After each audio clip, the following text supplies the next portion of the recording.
আসসালামু আলাইকুম সবাইকে। আজকে আমরা অনার্স দ্বিতীয় বর্ষের ফিজিক্যাল কেমিস্ট্রি 2 এর অত্যন্ত গুরুত্বপূর্ণ একটা ক্লাস নিয়ে আপনাদের সামনে হাজির হয়েছি। আমাদের মূলত আলোচনার বিষয় আজকে পরীক্ষায় যে টিকা আকারে আসে, সংক্ষিপ্ত আকারে যে প্রশ্নগুলো লিখতে হয়, 4টা থাকে এর মধ্যে 3টা লিখতে হয়, অথবা 5টা থাকে এর মধ্যে থেকে 4টা লিখতে হয়, এই রিলেটেড একটা প্রশ্ন পড়ব আর কি। অবশ্যই প্রশ্নটা 100% ইম্পর্টেন্ট এক্সামে আসার জন্য। প্রশ্নটা হচ্ছে ফিউগাসিটি ও ফিউগাসিটি গুণাঙ্ক জিনিসটা কি, এটা ব্যাখ্যা করতে বলতে পারে। আর হচ্ছে দ্রবণের পিএইচ এবং ইহার সীমা নির্ণয় করতে বলতে পারে আর কি। এখন চলেন দুইটা প্রশ্নই আমরা খুব সুন্দরভাবে সলভ করি। এখন এই যে ফিউগাসিটি জিনিসটা হচ্ছে এরকম একটা বাস্তব গ্যাসকে বিশ্লেষণ করার সময় দেখা যায় তার আচরণ আদর্শ গ্যাসের মতো হয় না। তাইলে বাস্তব গ্যাসের আচরণ বিশ্লেষণ করার সময় দেখা যায় তার আচরণ আদর্শ গ্যাসের মতো হয় না। বাস্তব গ্যাসসমূহ কখনোই আদর্শ গ্যাসের মতো হয় না। তাই আদর্শ গ্যাসের চাপ পি, এই যে আদর্শ গ্যাসের জন্য চাপ পি এর পরিবর্তে বাস্তব গ্যাসের কার্যকর চাপকে বোঝাতে আমরা একটি ধারণা ব্যবহার করি, যাকে বলা হয় ফিউগাসিটি। তাইলে আমরা কি বলতে পারি, ফিউগাসিটি জাস্ট আদর্শ গ্যাসের চাপ বোঝানোর জন্য একটা ধারণা মাত্র। আর ফিউগাসিটিকে আমরা এফ দ্বারা প্রকাশ করি, ছোট হাতের এফ দ্বারা প্রকাশ করতে পারি। এই যে ফিউগাসিটি, তাহলে বলতে পারি ফিউগাসিটি হলো এমন এক সংশোধিত চাপ। তাহলে ফিউগাসিটিটা হচ্ছে সংশোধিত চাপ। ফিউগাসিটি হলো এমন এক সংশোধিত চাপ যা ব্যবহার করলে বাস্তব গ্যাসকে অনেক অংশে আদর্শ গ্যাসের মতো করে লেখা যায়। তাহলে এই যে বাস্তব গ্যাসকে আদর্শ গ্যাসের মতো করে লেখার জন্য যেটা ব্যবহার করা হয় সেটাই হচ্ছে ফিউগাসিটি।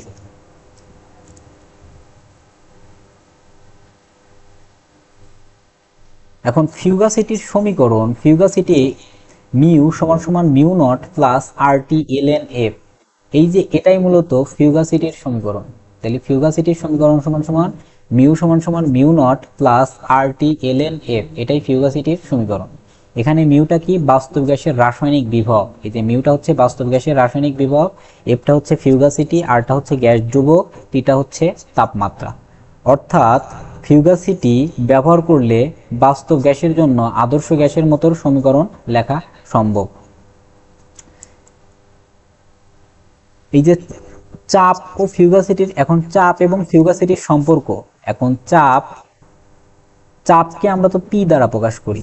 তাহলে চাপ এবং ফিউগাসিটির মধ্যে সম্পর্ক হচ্ছে লিমিট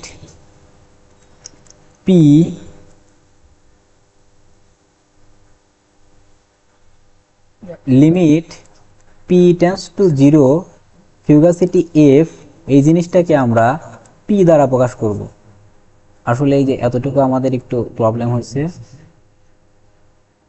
এফ সমান সমান পি দ্বারা প্রকাশ করব। অর্থাৎ নিম্ন চাপে বাস্তব গ্যাস প্রায় আদর্শ গ্যাসের মতো আচরণ করে।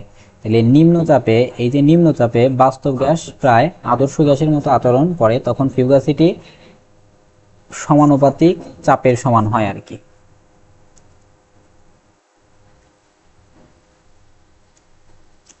এটাই ছিল মূলত আমাদের ফিউগাসিটি সম্পর্কে কথাবার্তা। এখন যেটা দেখব সেটা হচ্ছে ফিউগাসিটি গুণাঙ্ক, ফিউগাসিটি ও প্রকৃত চাপের। তাহলে এই যে ফিউগাসিটি এফ এবং প্রকৃত চাপ আমাদের পি, তাহলে ফিউগাসিটি ও প্রকৃত চাপের অনুপাতকে বলা হয় ফিউগাসিটি গুণাঙ্ক। ফিউগাসিটি গুণাঙ্ককে আমরা সাই দ্বারা প্রকাশ করি।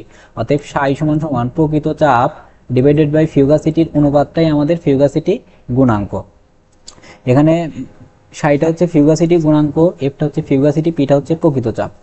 এখন এই যে আমাদের ফিউগাসিটি গুণাঙ্কের এক নির্দিষ্ট কিছু মান আছে।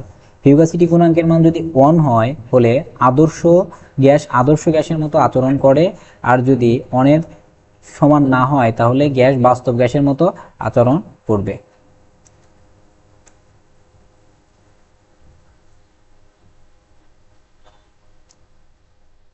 ঠিক আছে, এতটুকুই ছিল মূলত আমাদের ফিউগাসিটি এবং ফিউগাসিটি নিয়ে কথাবার্তা। এখন আমরা আসবো পিএইচ। এখন পিএইচ এবং তার সীমা।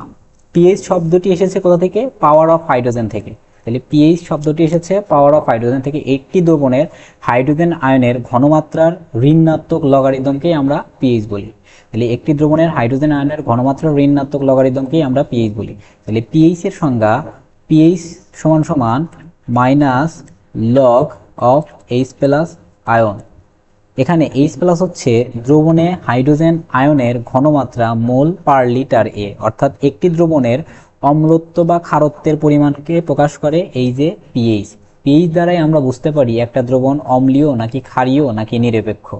এখন এই যে আমাদের পিএইচ এর একটা সীমা আছে, সেটা হচ্ছে পিএইচ এর মান সাধারণত আমরা জানি 0 থেকে 14 এর মধ্যে হয়ে থাকে। এখন পিএইচ সমান সমান যদি 7 হয় তাহলে ওটাকে আমরা বলবো নিরপেক্ষ দ্রবণ। তাহলে পিএইচ এর মান যদি 7 হয় ওটা হচ্ছে নিরপেক্ষ দ্রবণ। যেমন হচ্ছে বিশুদ্ধ পানি 25 ডিগ্রি সেন্টিগ্রেড তাপমাত্রায় নিরপেক্ষ হিসেবে থাকে। যদি পিএইচ এর মান 7 এর চেয়ে কম হয় সেটাকে বলবো অম্লীয় দ্রবণ বা অ্যাসিডীয় দ্রবণ। আর যদি পিএইচ এর মান 7 এর চেয়ে বড় হয় সেটাকে আমরা বলবো ক্ষারীয় দ্রবণ বা বেসিক।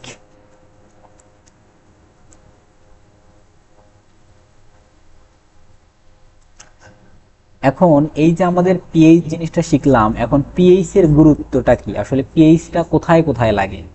জীবজগতের বিভিন্ন শরীরবৃত্তীয় প্রক্রিয়ায় সঠিক পিএইচ বজায় রাখা অপরিহার্য। তারপরে কৃষিক্ষেত্রে মাটির পিএইচ ফসল উৎপাদনে গুরুত্বপূর্ণ ভূমিকা রাখে। তাহলে কৃষিক্ষেত্রে মাটির পিএইচ ফসল উৎপাদনে গুরুত্বপূর্ণ ভূমিকা রাখে। পানীয় জল, পরিবেশ ও শিল্প কারখানায় সঠিক পিএইচ বজায় রাখা আবশ্যক। বিভিন্ন রাসায়নিক বিক্রিয়ার গতি ও ফলাফল পিএইচ দ্বারা নিয়ন্ত্রিত হয়। এই যে যে সকল রাসায়নিক বিক্রিয়ার গতি ও ফলাফল আছে সেগুলো পিএইচ দ্বারা নিয়ন্ত্রিত হয়। ঠিক আছে, ঠিক আছে, মূলত এতটুকুই ছিল আমাদের আজকের পড়াশোনা।